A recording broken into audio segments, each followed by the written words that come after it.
Thank you so much. Sandra, it's always so good to have you back. It's like old home week with you here. Thanks so much, love, for being with us today.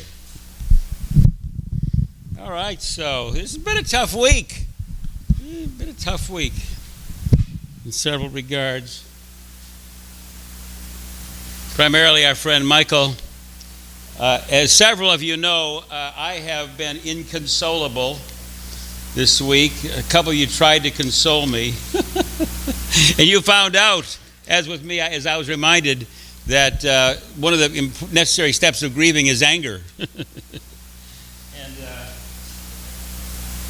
people would say to me, well, he's in a better place now. He is discovering the mysteries of the ages that we have been seeking. And I went, roar, roar. I want my friend back here now. I don't care about he's in a better place now. I don't care he's in heaven with the angels and the saints. I don't care about anything. I want him back now. And I don't like it that he's gone. And that's just how it was for me a lot of this week. Just how it was. And that's just how it was. How fitting is it that last week we talked about this saying from the Job, agree with God and be at peace. During that moments of my anger, I was reminded of that. Agree with God and be at peace. In this way, truly, will your good come to you. And it's just part of that, in that moment of our anger, in that moment of our upset, in the moment of our grief, what there is to accept of God and to agree with God is that there's anger right now. I'm going to feel it and express it. There's grief and I'm going to feel it and express it. There's sadness and I'm going to feel it. Totally feel it, not run from it. Not pretend it's not there. I think it was Kubler-Ross who said that about grief and death and dying, that anger, denial, anger, right there, that's like the first two things you go through necessarily when there is grief for someone that you're losing is denial. No, it can't be. I went through that the first when I got the phone call. And then the anger, that's important to experience it and to move through it, to express it and then to move through it. Yeah, so anyways. So this week we're talking about receiving instruction from his mouth. Receive instruction from his mouth. Let me see if I have this in the right order today. Whoop. We've changed the whole, have you noticed we've changed things around? It used to be back here, now it's over here. Okay. Yes, receive instruction from his mouth and lay up his words in your heart. Job 22:32. Make sure you can pan back and get that sometimes. That'd be cool. I don't know if you can do that with that. Okay, good. Jeff we want to bless Jeff. He's doing so much work to get this whole live streaming or YouTube thing working. And he's put so much time in the past few weeks into our website.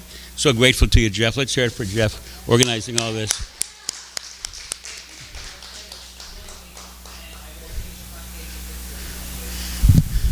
Not only that, but he made the coffee this morning. Woohoo! Yeah, with Susan. Thank you. Excellent. So good. So receive instruction from his mouth and lay up his words in your heart. The first two phrases of that great quote from Job is agree with God and be at peace, thereby good will come to you. Receive instruction from his mouth and lay up his words in your heart. And I want to caution you now that his mouth, this was a paternalistic Hebrew society that anthropomorphized God. They made this spirit, this essence, this energy, this source energy within us and around us, they made that into a man, a superman they could relate to. We don't have to.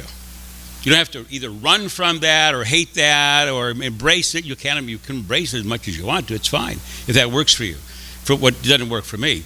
So I go right to, I just translate his mouth into the presence of Spirit's mouth. You do as works for you. We don't try to beat you over the head with dogma and make you adhere to my own personal practice. That's not my point. So, Receive. You must receive instruction from it. What does that mean? To receive, you must what? You must be open to receive. If someone's going to give you a hug and you're closed like this, you can't receive it, can you? Unless you open to receive it. If you're going to go to Meijer or Costco or Sam's or whatever and fill up your gas tank, you got to do something with that gas tank first so it can receive the gas. What would you have to do? You have to open it up, yeah. Otherwise, you get gas all over You have to open the gas tank to stick it in there. And before a thermos can receive hot coffee, you've got to open the thermos to receive the hot coffee. You and I have to become, if we want to learn something new, we don't have to do anything, but if you want to learn something new, you got to open to receive it. Receive instruction from his mouth. Put yourself in a vibrational frequency, as our friend Esther Hicks and Abraham Hicks would say. Put yourself in a vibrational frequency to receive your good. God, how many countless hours does Esther Hicks talk about putting yourself in a vibrational frequency in the vortex to receive? What's the same kind of idea that was expressed by Moses or whoever the Persian writer was who wrote this story 3,000 years ago. Some believe it was Moses, others say it was a Persian writer. Who knows? It was an ancient mystic wrote this story, and it's a brilliant story. The story of Eliphaz the Temanite, who talked to Job and gave him this wisdom. So we have to become open. We think of that becoming open as becoming teachable. If you're not teachable, what can you learn? Not much you can learn if you're not teachable. You can have the greatest teacher in the world. You can have Einstein teaching your physics, teaching your mathematics class. But you won't learn a thing from Einstein if you're not open to it. Not open to it. Let me ask you a hypothetical. If you were promoted as manager of your company's operations in China, just imagine this. If you have some consultants people here, corporate people, imagine, if you will, that your company promotes you to being vice president of operations for the whole outfit in China. There's billions of people in a market over there. Wow, the money you could make. But you've got to do one thing. You've got to learn to speak Mandarin first. You got to understand Mandarin at some level, conversationally, to get the job. And the plane leaves in a month to take you over there. Yes, you got to learn it.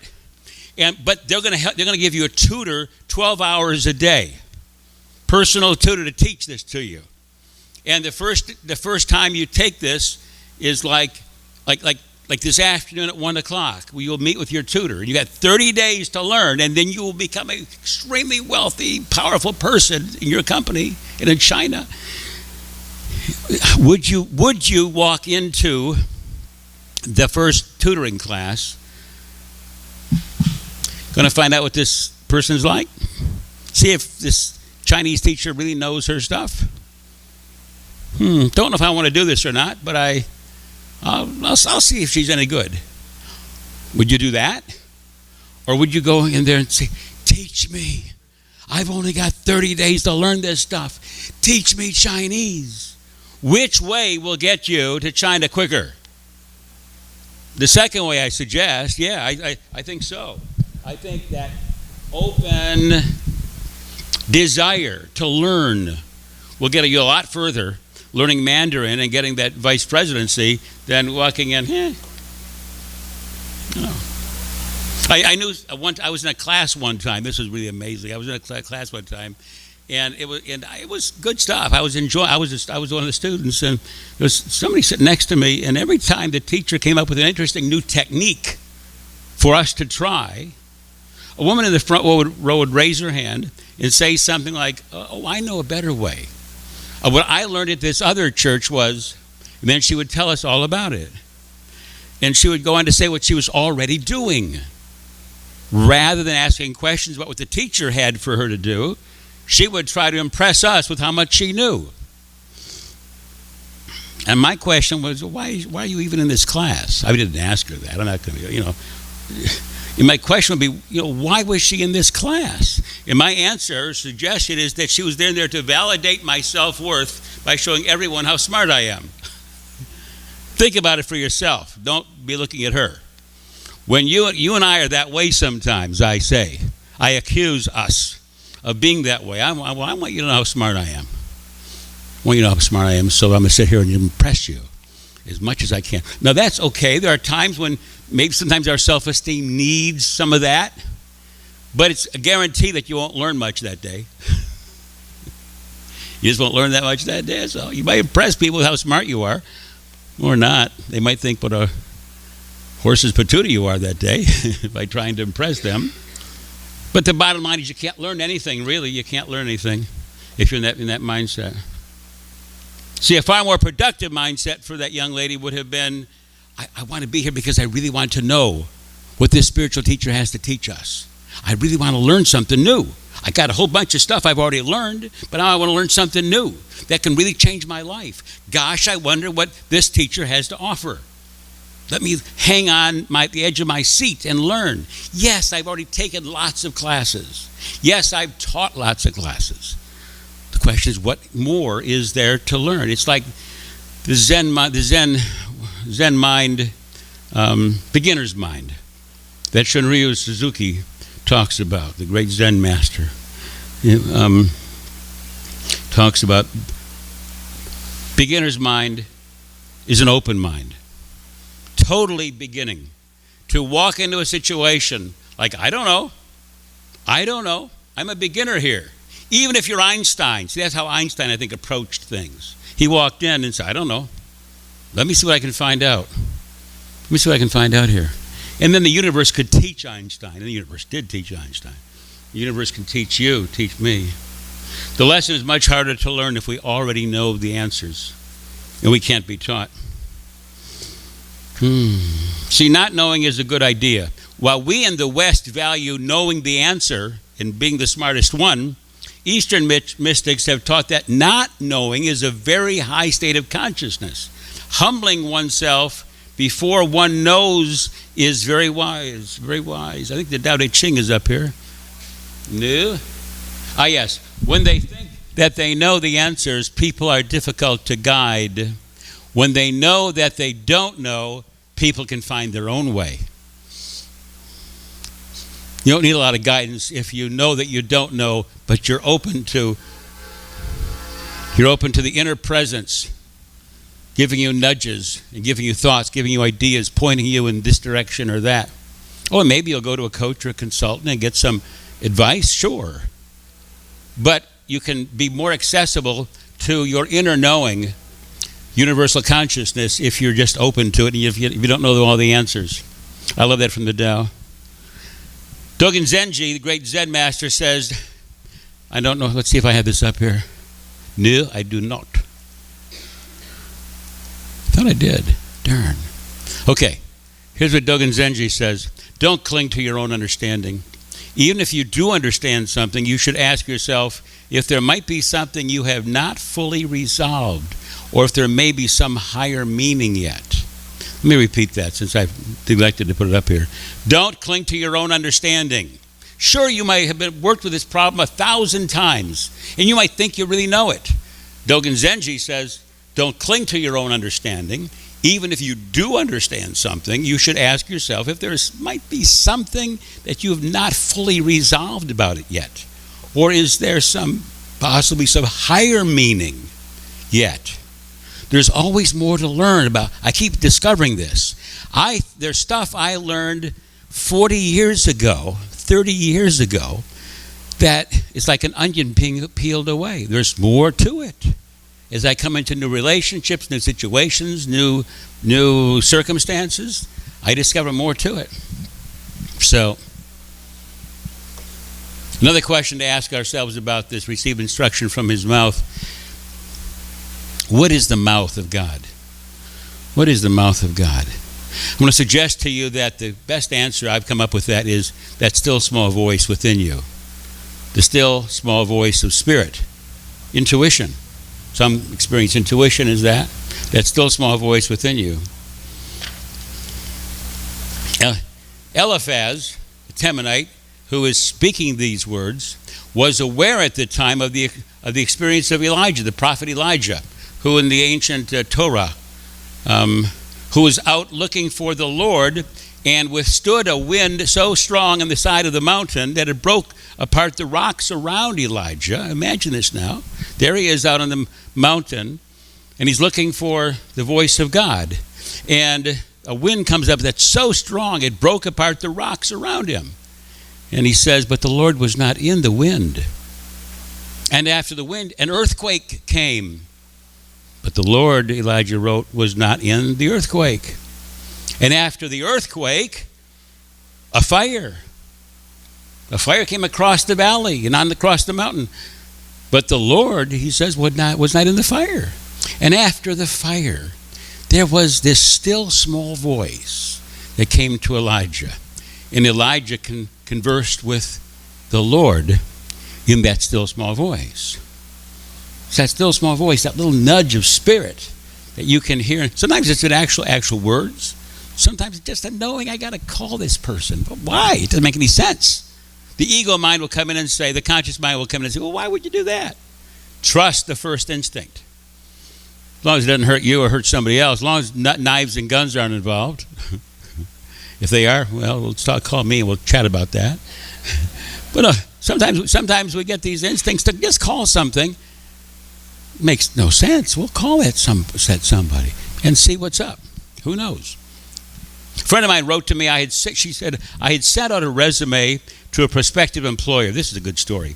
I had sent out a resume out to a prospective employer, and not having heard from them in a month, I was becoming concerned. A friend counseled me, you call them first thing tomorrow morning and make sure they got the resume. Now remember, call them first thing in the morning. She says, I didn't really want to do it because I felt awkward about calling them. But finally and reluctantly, I agreed with my friend. On the way back to my office, I had this sudden notion. Well, she says it was more than a notion. It was like a sudden urge, like a still small voice inside of me to call the prospective employer immediately, to not wait till tomorrow morning. I tried to shrug it off, she writes, but it had a life of its own, and it kept bothering me, so I called. It was hard for her to do because she was shy about doing it, but she said, I called. Good thing I did, she wrote. They were confused over my application and had written me off. My phone call gave me the opportunity to clarify the issues that were bothering them. What is really amazing is that while my friend had given me the good advice to call first thing in the morning, what we didn't know is that the committee was meeting that very evening to consider and make a decision upon the position. Had I waited till the next morning, as my physical friend told me, I'd have been out of the running. Only spirit could have known about that meeting and spoken in that quote-unquote still small voice. It's a powerful story, isn't it? Powerful story. And every one of us has that still small voice in our lives if we're open to it. You can enhance your ability to receive instruction from his mouth by meditating every day. Are you meditating every day? I'm not going to ask for a show of hands. If you're not, start with 1 minute tomorrow morning. Maybe before you go to bed tonight. 1 minute. Just 1 minute. So with your eyes closed like we do here, maybe imagine the sound of my voice or not. When I first started meditating, I would listen to the sound of my meditation teacher's voice. And I would then meditate and follow her instructions. She wasn't in the room. She was just in my memory.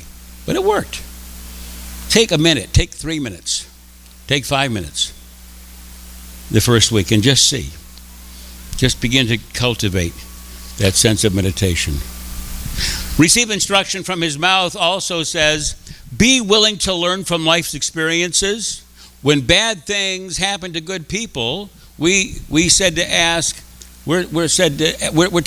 what's my opportunity here? What's my opportunity here? We talked about that last week. When something bad happens, the question is, okay, agree with God and be at peace. Agree with God, okay, this is how it should be. This is how, I got laid off or I got jilted or whatever else. Okay, now, what's my opportunity here? Once you agree with God and be at peace, you ask, what's the opportunity for me? Given who I am, given my goals and desires and dreams and aspirations, what's my opportunity here? That's what we talked about last week. This week, ask yourself, what's my lesson? What can I learn from this experience? Don't beat yourself up. This is not about beating yourself up. This is about taking a minute and saying, okay, now how can I do this better? How can I be more loving? How can I be more efficient? Yeah, I made a mistake in the past. Oh, well. Or yeah, okay, she's gone. Or he's gone. Oh, well. Now, what's my opportunity here? How can I improve myself from this experience? What have I learned about being a better employee, about being a better lover, about being a better wife, a better husband, a better friend? What have I learned about being a better businessman? And I've learned, oh my God, have I learned about being responsible? I got myself in a business situation a long time ago where I lost $80,000 over the course of a year because I trusted some guy who, I'm not going to go into the whole story, but I trusted him to be the businessman, to be the administrator. He turned out he was robbing. He was stealing from the firm blind. And my 80 grand went, pfft. Yeah. And I had low self-esteem and trusted that he knew more than I did. And so I took my eye off the prize. I wasn't watching my business. I wasn't watching my company. And I lost. And when I walked away angry, thoroughly angry, I came to a point where I agreed with God and be at peace. Okay. I did that. That happened to me. Now I can be at peace. What's my opportunity here now? What can I learn from this? Receive instruction from his mouth. And I asked, what can I learn from this? And the answer I got from Spirit was like, you know enough. You're in charge of your finances. Don't give them to somebody else. Be responsible. Check in on things once a week, once a month. Yes, hire people to do things that you don't want to do every day, or that you're not really best qualified to handle every day, like my bookkeeping for me. But I got to check every week or every month and make sure the job is getting done. And I wasn't doing that. And it cost me a lot of money. But that's okay, because guess what? I learned from it. That's what, guess what? It won't happen again. Will not happen again. Yeah, so it's good. So this week, be aware of the hunches you get. And go into the silence and ask, is this good for me? Is this your will for me, divine friend? Is this your will for me, dear God? Is this your will for me, source energy? What's the best course of action for me here? And then shut up. Now, at that point, you stop praying. Now you listen. You feel in your body. And you just wait. You wait upon God. And then we go into new situations with an openness. Okay, I'm open. What can I learn here? I'm open. Who can I meet here? What new friends can I make here? What new opportunities will present themselves to me? Yes, you go to a I think of the Ferndale Chamber of Commerce meeting, or you go to a Rotary Club meeting, and you walk in and you have your agenda. You're going to pass out these business cards. You're going to make 3 new contacts. Good. That's good to have your agenda and your goals. But have another agenda item, which is, what can I learn here? Who will teach me here? What will Spirit bring me here that I'm not even vaguely, aware that might happen? It's like an openness to the universe, an openness to allow that power that's within you to give you something new. A new opportunity for success, happiness, loving relationships, peace of mind, and success. Let's go to prayer. Well, Father, Mother, God, I am so grateful for this teaching. I'm grateful to Moses or Eliphaz, whoever the mystic was who wrote these words. I'm grateful to my wisdom teachers within me and around me who can bless me. I open to receive my good this week. I open to hunches. I open to, even if I don't know what intuition feels like, I'm open to experiencing intuition. I'm open to experiencing your still small voice. The still small voice of the angels, my spirit guides. The still small voice of Yeshua. The still small voice of the angels who would have me be successful. The still small voice of higher mind, blessing me with ideas. The still small voice of universal consciousness, who knows where all the answers are, who knows where all the opportunities are. And I'm open to still small voice of that universal consciousness guiding me in the divine plan for my life's unfoldment. Yea, God, I'm so grateful. Amen.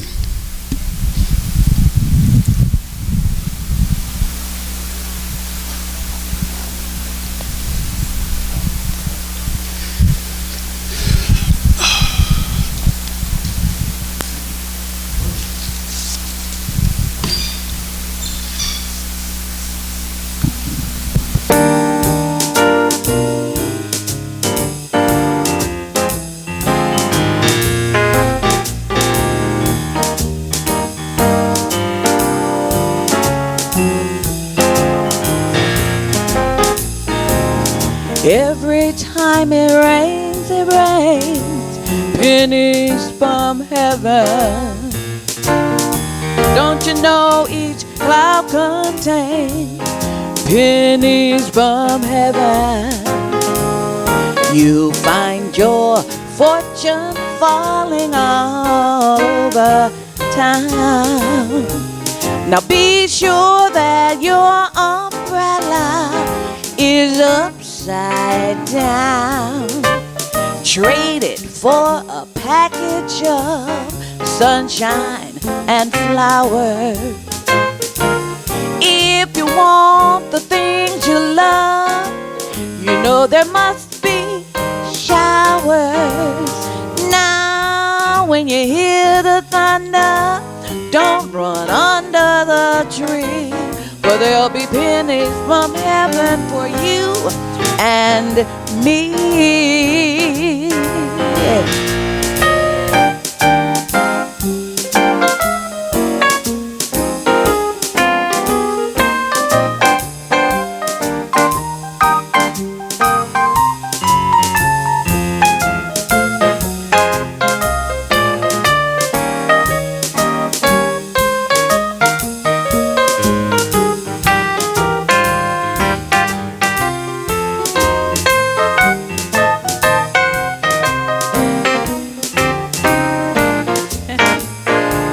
Trade it for a package of sunshine and flowers. If you want the things you love, you know there must be showers. Now when you hear that thunder, don't run under the tree, for there'll be pennies from heaven for you. Pennies from heaven for you. Pennies from heaven for you and